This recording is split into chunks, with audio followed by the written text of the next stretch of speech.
গতবারের চেয়ে এবার অনেক ভালো এবং ট্রেন খুব সময় মতো ছাড়তেছে। আপনার কোনো কালাবাজারি নাই, অনলাইনে সব টিকিট পাওয়া যাচ্ছে আর কি, কোনো সমস্যা হচ্ছে না। ট্রেনে চড়তে খুব মজা পাই।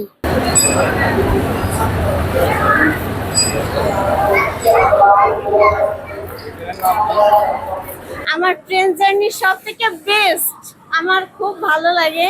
আমার লাক ভালো, আমি টিকিট পেয়েছি, সিট পেয়েছি, আমি খুব আরাম করে সুন্দর করে আমি আসতে পেরেছি। আমার জীবনে যত ঈদে গেছি আইছি সবচেয়ে সর্বশ্রেষ্ঠ ঈদ হয়েছে এটাই। কোনো লোক বেশি কিন্তু কোনো নাই, অসুবিধা হয় নাই।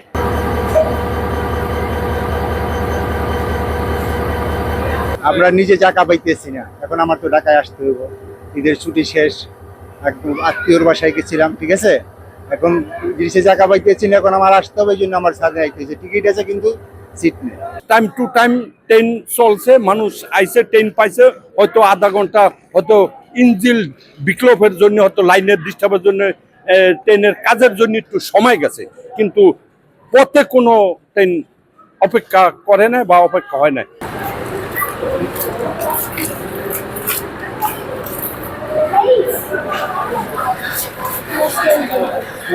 ট্রেনের টিকিট পেতে আমাদেরকে অনেক কষ্ট করতে হয়েছে।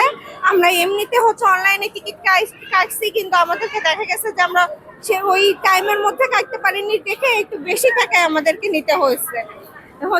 যে যার কাছ থেকে সংগ্রহ করছি দেখা গেছে 1000 টাকা বা 1500 টাকার মতো বেশি দিয়ে কিনতে হয়েছে। টিকিট আমরা যথাযথভাবে পেয়েছি, আর সাথে ট্রেনও সঠিক সময় ছাড়ছে, কিন্তু মাঝখানে পথিমধ্যে অনেক জায়গায় বিরতি নিছে, সেটা ক্রসিং এর কারণে হতে পারে, কিন্তু আলহামদুলিল্লাহ জার্নি ভালো ছিল।